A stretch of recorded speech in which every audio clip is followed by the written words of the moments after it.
Hi, good morning, everybody. This is the art of giving effective feedback. I'm Dr. Mukherjee.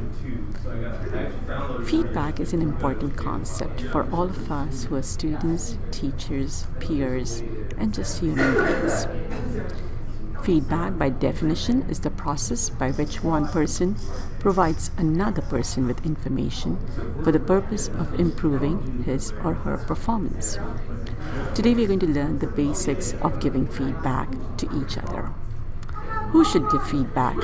It's you. Absolutely everybody should be giving feedback to each other. So what is the difference between feedback and evaluation? Feedback is formative, evaluation is summative. Now let's talk about how can feedback be more effective. For this we have 4 pillars. The first one is be specific.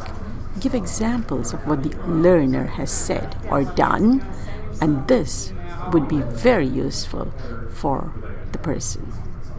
Second, you want to be timely. Give feedback at the right time, which is basically in real time now. The third one would be including time for reflection. So ask the learner, what do you think went right in this particular situation, and how could you do better?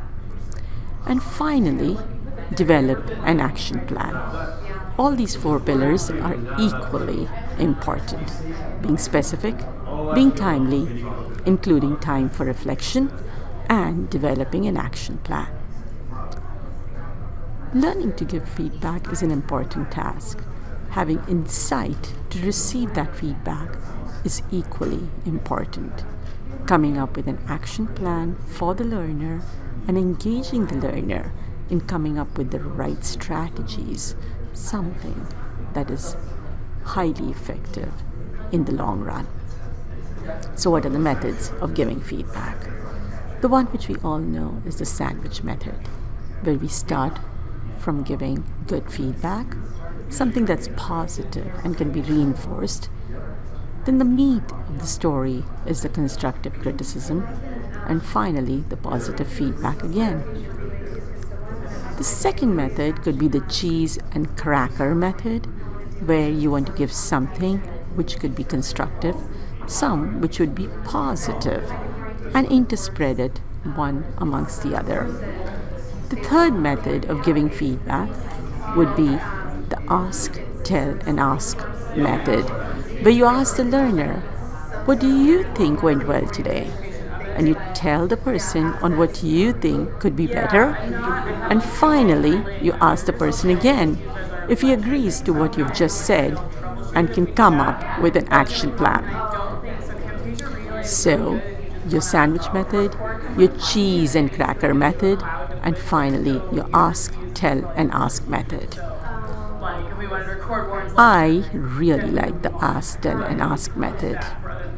So minimal feedback, like a nice job, keep up the good work, whatever it is, and whoever you are. Non-verbal cues like a shoulder shrug, raised eyebrows is probably not a good way of doing it. Praise makes you feel good. Critique can make you a better person. Constructive feedback is important, but the way you give the constructive feedback is equally important. Constructive feedback helps to improve the performance. Positive feedback helps to reinforce a good thought process. Both are equally important. Finally, the 360-degree feedback, which the learner receives from the teacher, but also receives from his peers in a horizontal direction, from, if he was in the employer section, from his employees, the manager, and a customer would give feedback. So 360-degree feedback is very important for the upbringing of a good learner. Finally, I'd like to end with what Jack Endy said. Feedback is necessary, feedback is valuable, and after a bit of practice and planning, it is really not that difficult. And what Nike said, the take-home message today is just do it. Thank you very much for your attention. Thank you.